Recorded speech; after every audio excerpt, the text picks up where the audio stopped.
Welcome everybody to Hope for Our Times, and I have a first time ever guest is going to join us today. He is a journalist. He is Persian. In fact, he's an award-winning journalist and an activist, also an attorney based in Los Angeles. He's born in Iran and raised in the U.S. after fleeing the 1979 Islamic Revolution. He's become a leading voice on Iran, the Middle East, and the Iranian American community. His work has appeared in Newsweek, Jerusalem Post, the Times of Israel. Also, he writes for JNS, which I'm really trying to get the word out with JNS and Jerusalem Post whenever I can. He's fluent in Farsi. Carmel frequently appears on TV, radio, and Persian language media. Is recognized for his expertise on human rights, anti-Semitism, and Iran-Israel relations. Welcome, Carmel Melamed. Wonderful. Thank you for joining us today. Thank you, Pastor. It's a pleasure to be with you. So you have quite a history, and you're pretty young too. You have quite a history. I'm going to throw this out there, and then I'm going to have you walk through how you ended up where you are. What about the lies? What about what's really going on with the people of Iran? What do they really think about Israel? We're going to work through some things. But first of all, this is something that I think a lot of people in the U.S., they can't understand, is that you're Persian or Iranian, as some people would think, and you're also Jewish. And people think, well, that's impossible. It can't be. But it is possible, and you are, but you have the Iranian understanding, being raised in Iran. Well, I was actually born in Iran at the cusp of the revolution in the fall of 1978. And my parents were forced to flee Iran after they executed our relative. Our relative was a 30-year-old Jewish man by the name of Ebrahim Beruchim.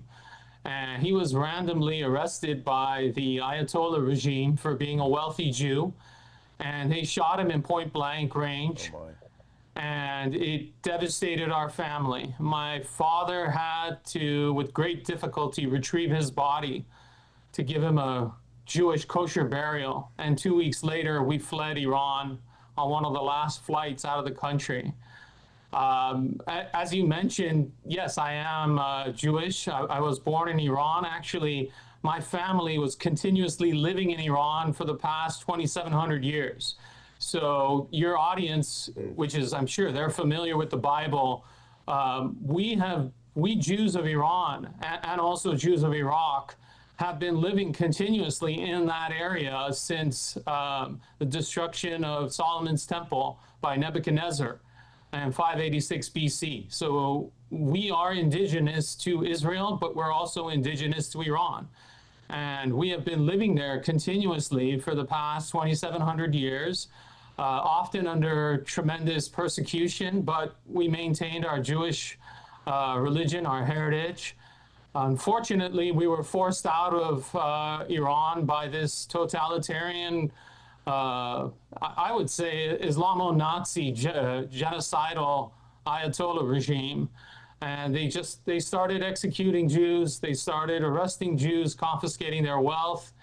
And my entire community, which was 85,000 strong in 1979, was forced to flee. And over the last 45 years, the Jewish population in Iran has gone down to anywhere between 5,000 to 8,000. We don't know the exact numbers. They don't really have a census there.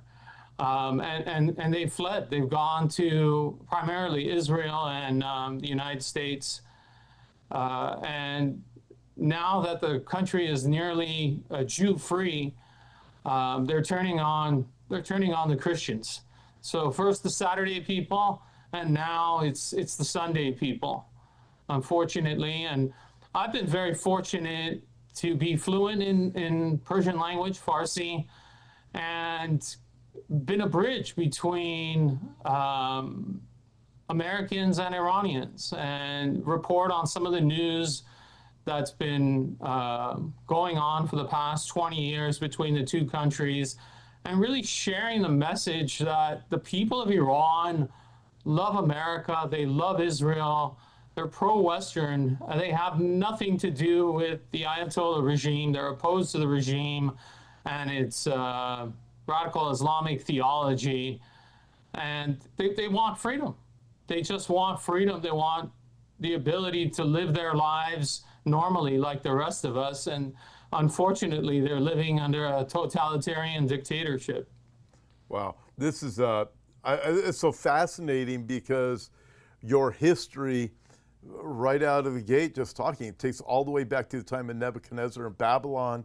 While you're talking, I'm thinking, wow, we read in the Bibles about the Jews who left Babylon, went back to Jerusalem at the time of Ezra and Nehemiah, Zerubbabel. The book of Esther, the book of Esther, wow. Purim, Mordecai. Yeah. That's us. That is you. That is absolutely fascinating when we realize how real it is. That's what you are. You are a living testimony to the reality and the truth of the Bible. And we see people we know during the time of the Assyrian Empire, Babylonians, many of the Jews returned, but many also stayed there. The story of Esther, this is just absolutely amazing, Karmel, just to work through this and see the reality of it. And I think very few people in any church ever even think about this, let alone the world. Okay, now when we look at Islam in general, another problem that we have in the Western media is, and in Western churches, they do not understand that there's a cleansing, not just from Iran, but when you start looking at Islamic territories or nations, Jews are not welcome there. And I've looked at the populations of Jews in Syria and Iraq and Saudi Arabia, and they've just consistently come down. It's been a true ethnic cleansing from those areas. But we don't hear that. We hear other things, which if we have enough time, we'll get to them. But we certainly don't hear what you're talking about. Yeah, absolutely. It's one of the forgotten refugees of the Middle East are the Jews of North Africa, the Arab lands, the Islamic lands. After 1948, they were forced out of their homes. They were expelled from all these lands where they lived for centuries. In the Arab world, in the Islamic world, in North Africa. And where's their right of return? They're also Arab refugees from the Middle East. No one ever talks about them. They never got any reparations. They never got any UN support. There wasn't a UN committee set up to give them any kind of aid or support. They were all absorbed by the state of Israel. And the Jews of Iran were, in the latter part of the 20th century, forced out of that country, and they also immigrated to Israel and the United States. But the rest of the Jews from North Africa and the Arab world, there was nowhere for them to go. And they essentially moved to Israel. They became the forgotten immigrants of the refugees of the Middle East. And no one talks about them. You're absolutely right. Yeah. When I think of you and your history and the history of the other Jews that have been scattered, and then God, I read the Bible, I believe what the Bible says. And when God says, I'm going to bring them back in the last days, the Bible's real clear on that. And he's going to bring them back from everywhere that they have been scattered, from the north, the south, the east, and the west. They're coming back home. And when I go to Israel frequently, and people are amazed when they see all of the different types of people that are Jews that God has brought back home. And in that, you kept your family 2,700 years later. I'm guessing your family did Shabbat. Your grandparents did Shabbat. Their great grandparents. You still kept these Jewish traditions and biblical things. I'm guessing you did. Most absolutely, and we still do. We've still maintained our Jewish identity, all the holidays, Shabbat, the the laws of kashrut, keeping kosher. We've maintained all of our ancient heritage and religious beliefs, while at the same time having an Iranian identity as well. Iran was our home for 2,700 years. If you speak to the majority of Iranian Jews, they teach their children to speak Persian language. They don't teach them to speak Hebrew. They're very proud of their Iranian identity, and they're also proud of being Jews. It's fascinating that the relationship between Iran and Israel pre the 1979 Islamic Revolution, it was a tremendously strong and successful relationship between the two countries. The late Shah's government had de facto relations, not formal, but informal relations with Israel. And the Jews of Iran were a big part of that. They made that relationship successful through business and trade and academic exchanges. They were the bridge between both nations, Israel and Iran, because they can lay claim to both heritages of both nations. And they were the secret sauce, so to say, to that beautiful relationship that unfortunately went sour when the Ayatollahs took over in 1979. So I want to come back to, in a minute, the current condition of the people in Israel, in Iran. And I try to convey this as often as I can. As you know, you've met my good friend, Dr. Hermouth Shariat, and he's informed me about how many people in Iran are really becoming Christian. And I want to come back to that because, again, the Western media just paints a whole different picture of everything that's going on. However, before we get there, how did learning about Iranian Jews' protection under the Shah affect your view on human rights and diplomacy? Well, the late Shah, blessed memory, and his father were very benevolent to the Jews of Iran. They were protectors of the Jews of Iran. The late Shah's father, Reza Pahlavi, emancipated the Jews of Iran. They were living in squalor, in ghettos. They were treated as third-class citizens according to Sharia law, Islamic law. And the Shah's father, Reza Shah, came to power and did away with all of that. He allowed the Jews to have tremendous freedoms. He protected them from these Islamic hoodlums. He gave them tremendous freedoms to pursue business endeavors, get into higher education, leave the country to get higher education, really become a fabric of the country. And he was modernizing the country, and he realized that not just the Jews, but the Christians, the Baha'is, those who were non-Muslim were equal. They were all equal Iranians, and he wanted that kind of national unity. And he did away with a lot of the radical Islamic Sharia law that had been in place in previous monarchies. And his son, Mohammad Reza Pahlavi, the late Shah, carried on that legacy and was very benevolent to the Jews. The Jews of Iran prospered and grew and were perhaps one of the most successful Jewish communities in the world under his reign. And let us not forget, the late Shah provided safe haven. His government provided safe haven to Jews fleeing Nazi Europe and Nazi-occupied Soviet Union. Thousands of Jews found refuge in Iran during the Shoah. Wow. Likewise, after 1948, the Jews of and thousands of them emigrated to Israel via Iran,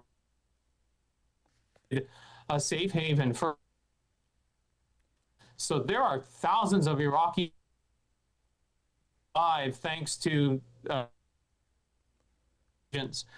so both of those Pahlavi kings were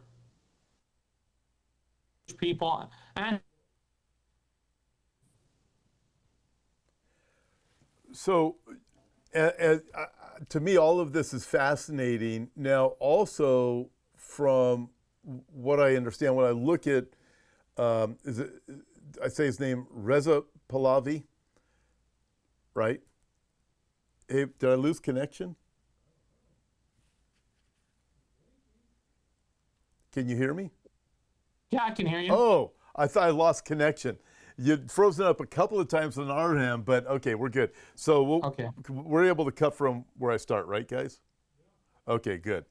So that's one good thing about not doing live, Carmel. We can keep going. So as I look at this with Reza Pahlavi, I read things about him. To me, he's very fascinating. I remember the days of the Shah and the Ayatollahs coming in. I remember the days of Jimmy Carter. I think I'm about 20 years older than you are, so I remember some of those dynamics. But as I watch it right now, and I think of this, I think you had mentioned that Reza is following Genesis chapter 12, verse 3. I will bless those who bless thee. I'll curse him who curses you. And the Ayatollahs have been cursing, as you have said, Israel for 46 years. As we look at this dynamic, I would like to think that the leadership in Iran is going to change. Biblically, I know there's a problem with the leadership in Iran, but eventually, the Bible also tells us in the book of Jeremiah that the Lord will also have a throne in Elam. So we know Jerusalem, no doubt, but also he says, I think it's Jeremiah chapter 49. So as we look at this, all of these different dynamics, and I think it was you who commented on Genesis chapter 12, verse 3, and Reza Pahlavi, actually that's what he lives by, is that correct?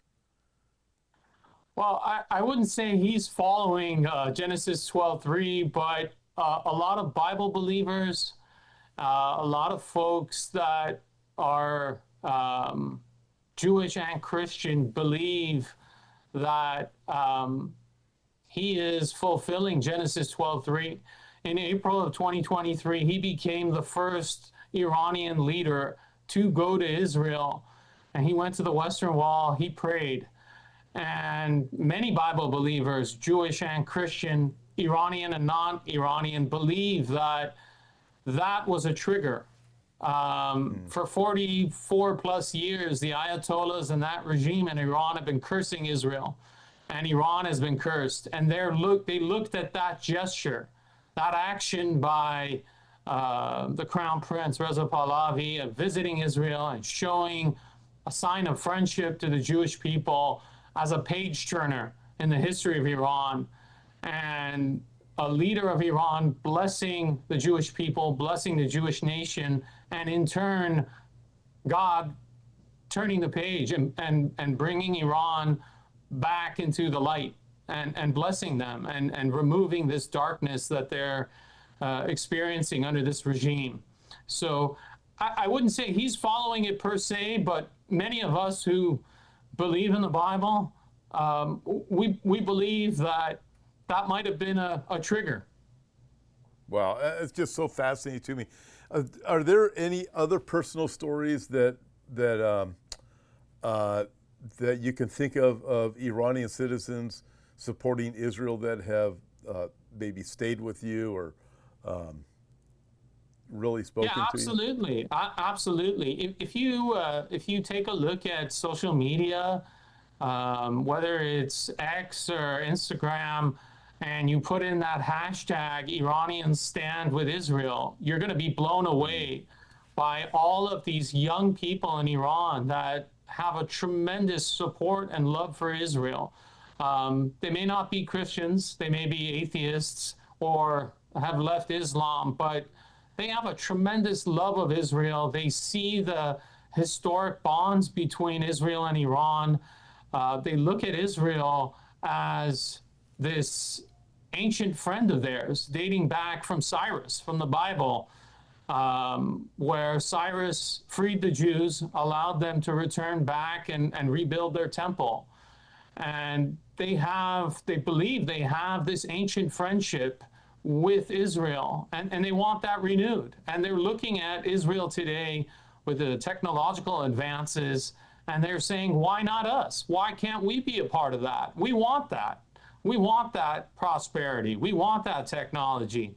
Our country is suffering right now with water shortages and electricity shortages, and Israel has all the answers for that.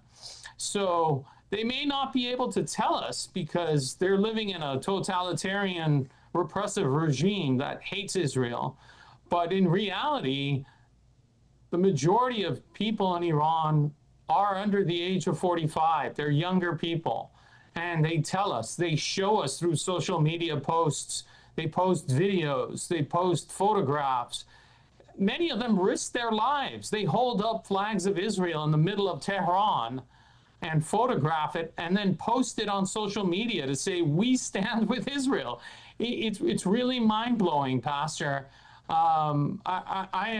I was just shocked. I was shocked, and every day the numbers just increase. And they're yearning for that day when this regime collapses. It was really interesting during the 12-day war this past June, where there were a lot of Iranians that were taking to social media saying, we know this is not Israel's war against us. We know this is Israel's war against the regime. We're supporting Israel. Wow. It's unheard of. I've never seen anything like that, where people who are under potential bombardment and bombardment are rooting for the other side to liberate them. So it's something that's, I would say, biblical of nature. That is really amazing. Do you have thoughts? I mean, well, I know you have thoughts regarding the rising anti-Semitism that is coming from the conservative side in the West, maybe especially in like America and Canada, Australia. I think a lot of it is being funded by the regime in Iran and also Qatar. Both have been a real large source of funding for a lot of the anti-Semitic movements that have been occurring in the West and in the U.S. They partnered up with a lot of extreme left-wing groups that are anti-Israel and anti-Semitic. They formed this, what I call the Red-Black Alliance against those who believe in Judeo-Christian values. And it's being funded by the regime in Iran, indirectly by Qatar, and the enemies of Israel, unfortunately. They're propagating a lot of this hatred. It's very sad, but when you follow the money, you can see where it's coming from. Yeah, it's troubling to me. I've been a Christian pastor for a number of decades, and when I look at what I see developing, it's anti-biblical. It is anti-God, and to me, it's very troubling because it's growing worse within the so-called Christian community.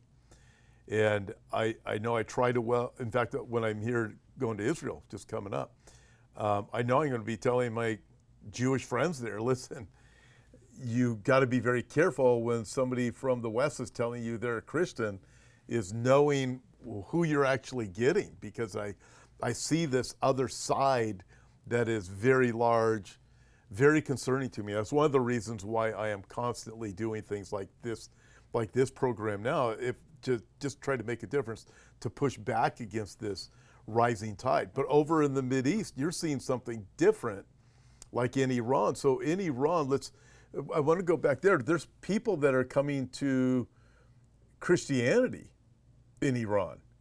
And that's, I mean, you were talking with me about that the very first conversation we had, that it was like an amazing thing to you, and you wanted to talk about that. Yeah, I'm sure you've heard this from other Iranians and Iranian pastors, but the fastest growing church in the Middle East today is in Iran. You have many thousands, hundreds of thousands potentially that have heard the gospel through social media, through satellite TV, online programming, and have accepted Christ. They've come to Christ, and a lot of it is because of the message of hope from Christianity. There's a message of peace and hope and love and harmony and coexistence. And majority of people in Iran, especially younger people, are hearing this message and it's resonating with them. They've been exposed to nothing but martyrdom and hate and violence and death and killing and death to Israel and death to America by this regime in Iran that's really been trying to force feed radical Islam down their throats. And they're tired of it. They're just sick and tired of it, and they're rejecting it all, outright. They're saying, we want happiness, we want joy, we want excitement, we want holidays where we can rejoice. We believe that there is a benevolent God. And when they hear the gospel, and this is what they've told me, when they hear the gospel and they see this outpouring of love from Christians to them, they're overcome. They're overcome, and they've given themselves to Christianity. They have many church services in their homes, home churches. And it's risky. It's very risky. If the Ayatollah regime's goons find these folks, they're hauled away, they're arrested, potentially executed. It is not a safe situation for them to do that. But it's truly, I think it's miraculous that amidst all that repression and hate and persecution, the numbers are just growing exponentially of people coming to Christ and to Christianity in Iran. It's truly amazing, and I think there's some kind of biblical or higher power involved. There's no answer to it. Why would people that are oppressed and told that you'll go to hell if you believe in Christ continue to come to Christ and believe in Christianity and the message of Christ? There must be some kind of divine intervention. If you ask me, and I'm not a Christian, I'm a practicing Jew, very proud, but it warms my heart to see the people throw off those shackles of hate and find a faith that they can embrace and enjoy and live life to the fullest. So Karmel, when you look at this, you start thinking of humanitarian efforts. If you go back to World War II, Nazi Germany, there was the sheltering that would take place of Jews during World War II. I can think of like Corrie ten Boom and others. Can you think of anything in Iran that might be something like that? Yeah, absolutely. There are many instances of the Jews that fled Nazi Europe and Russia and found safe haven in Iran during World War II, during the Holocaust.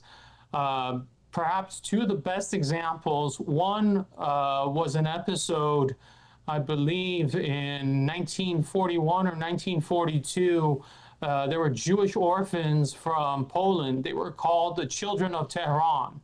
And these Jewish orphans were brought to Iran, several hundred of them, and given safe haven in Iran for many months, and eventually allowed to emigrate to, at that time, Palestine, pre-Israel.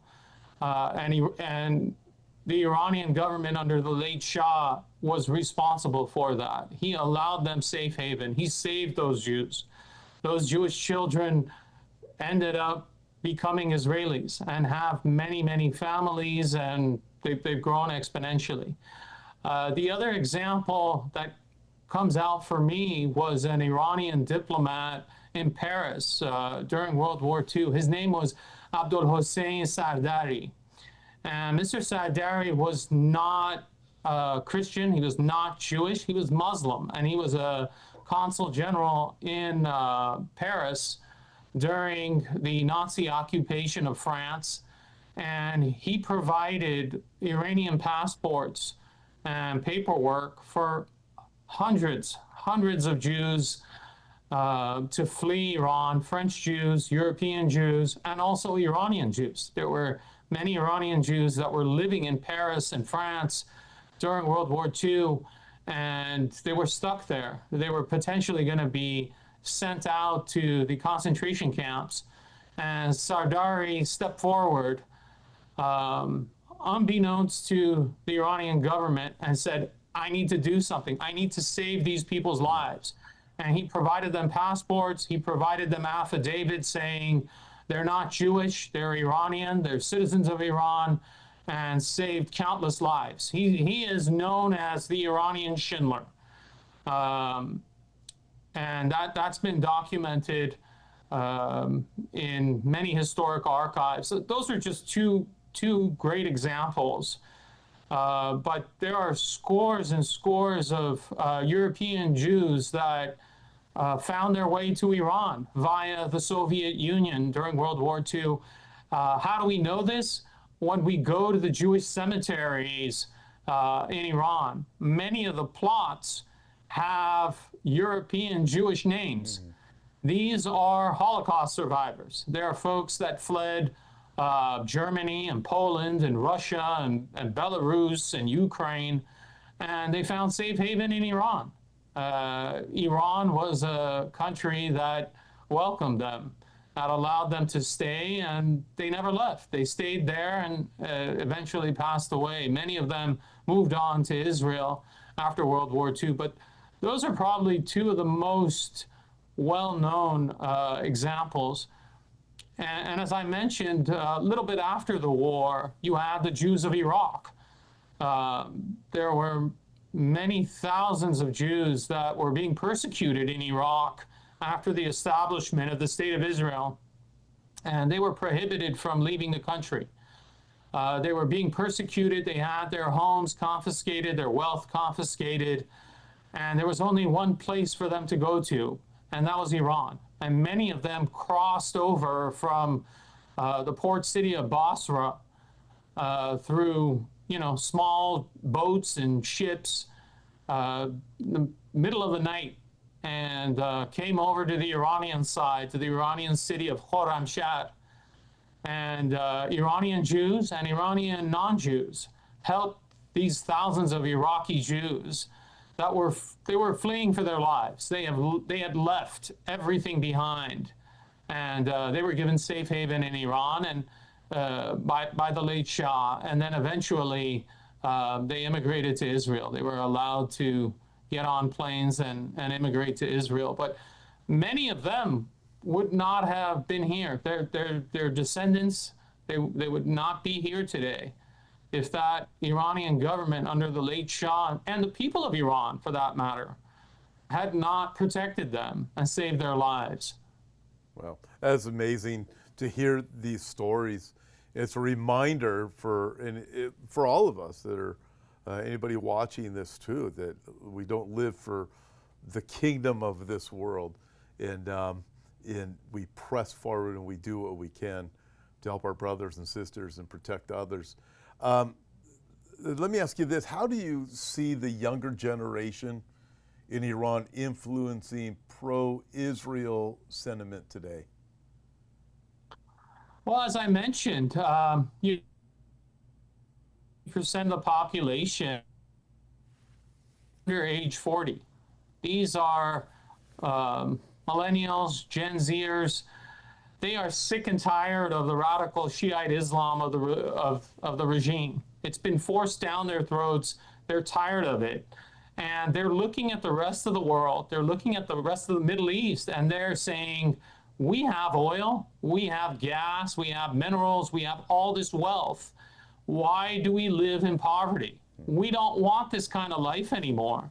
We don't want religion anymore, whether it's Islam or anything else. We're sick and tired of it. And they're looking around. they're not seeing too many friends in the Arab world because they are historically and culturally Iranian. They are not Arabs. And they're looking around their neighborhood and they're saying, well, who are our friends? Who can we look to as genuine friends? The Arab world gave us Islam. They forced Islam on us 1,400 years ago, and we're not too thrilled with Islam right now. And the only other country in the region is Israel. And they look at Israel and they say, Israel has been our friend since the times of the Bible, since Cyrus, since Darius, since Xerxes, and the story of Purim and the book of Esther. And they're saying, we have this biblical friendship with Israel. And on top of that, they're a democracy. They're everything we want to be. They have freedom. They have technology. They have advancement. Their women and minorities live in freedom. We want that. And I also remind people that there was a great relationship, Pastor, between Iran and Israel pre-1979. As I mentioned, there were de facto relations between the Shah's government in Iran and Israel from the late 50s up until 1979. And many of these young people, the new generation, they're hearing their parents saying, yeah, Israeli companies came into Iran and built buildings, and they built our sewer systems, and they built our water systems, and there were natural disasters like earthquakes, and the Israelis were the first ones on the ground in Iran to rebuild our cities. I had a conversation with a gentleman at one of the pro-Israel rallies. He was an Iranian non-Jew, and he was waving a flag of Israel and a flag of Iran, the old flag of Iran with the lion and the sun, and he was shedding tears. And I said, I'm sorry, but I think you're Iranian. Are you Jewish? Is this why you're here supporting Israel? And he broke down. He was weeping. And I embraced him. I said, can you share with me why you're so emotional? And he said, I would not be here today if it was not for Israel. My parents have been trying for 20 plus years. They were infertile. And they lived in Iran. And in the mid-1970s, they went to Israel for medical treatment from Iran to get pregnant. And they had received medical treatment, and he was conceived with Israeli medical treatments. His mom conceived him, and they came back to Iran, and he was born, and he was saying, I owe my life to Israel. I love Israel.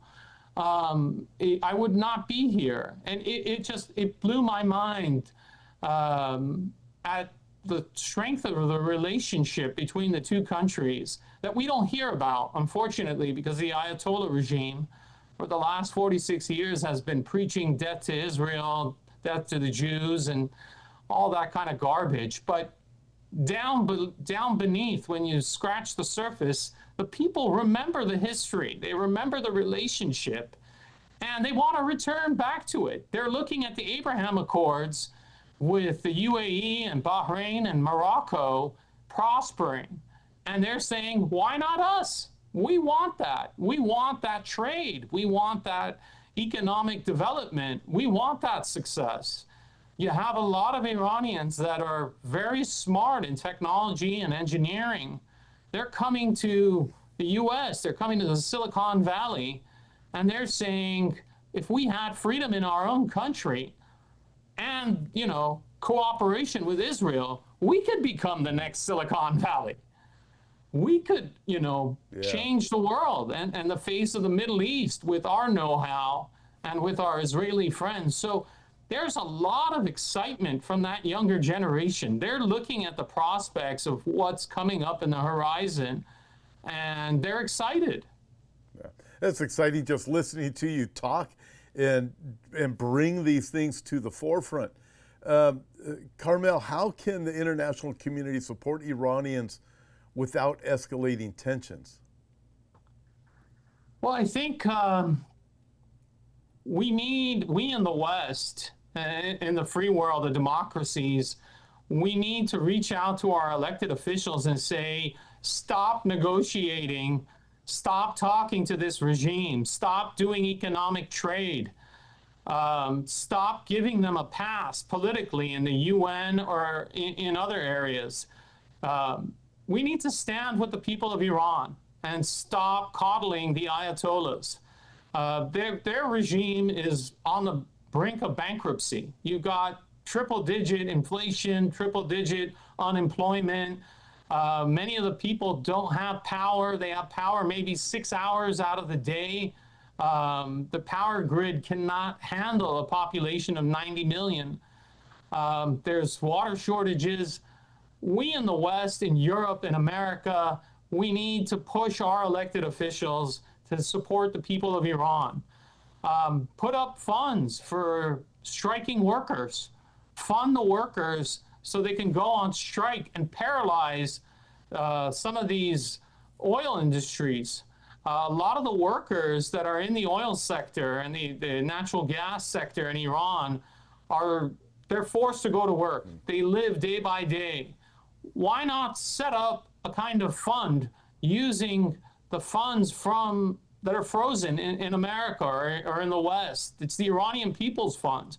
Why not use those funds to support some of the labor movements, some of the workers, so they can go on strike? If they go on strike, the Iranian oil industry comes to a halt, money stops flowing into the coffers of the Ayatollahs, and their regime collapses. We could be doing things like that. We could stop negotiating. Europe could be stop negotiating or doing trade with the Ayatollahs. Stop buying their oil, stop buying their gas, support the people of Iran in their efforts to overthrow the regime. And they'll do it. They've risen up. We saw in 2022 huge uprising of young Iranians without arms. They came to the streets demanding freedom. And they would have toppled the regime, but they were repressed. They were shot. They were arrested because nobody in the West, the American administration under President Biden didn't support them. The Europeans didn't support them. They were all alone, and they were beaten.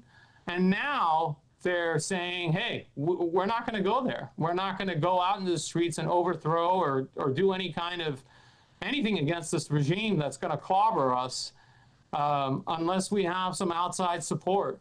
So we need to stand with the people of Iran on all levels and encourage our democracies, our governments to do that. And thankfully, President Trump has done that with maximum pressure. But we need maximum support as well for the people. What advice would you give young journalists who want to cover Iran or Middle East issues responsibly? Well, I would say don't listen to the propaganda that's being put out by the Ayatollahs. They have ripped a page out of the book of Joseph Goebbels when it comes to propaganda, anti-Semitic propaganda and all other kind of propaganda.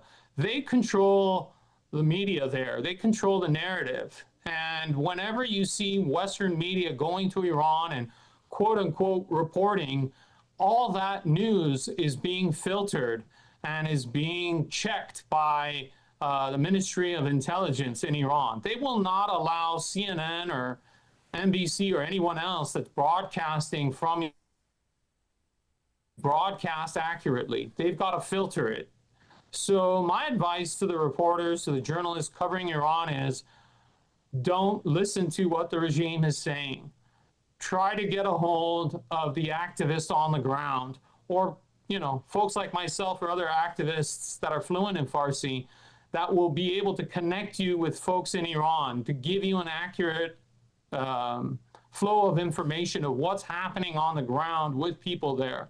Otherwise, you're not going to get accurate information. The regime is going to keep regurgitating their propaganda and saying, oh, we're in charge. Oh, the people love us. The sanctions are hurting the people are backing us. It's hogwash. It's all hogwash. So need to be very careful of the information that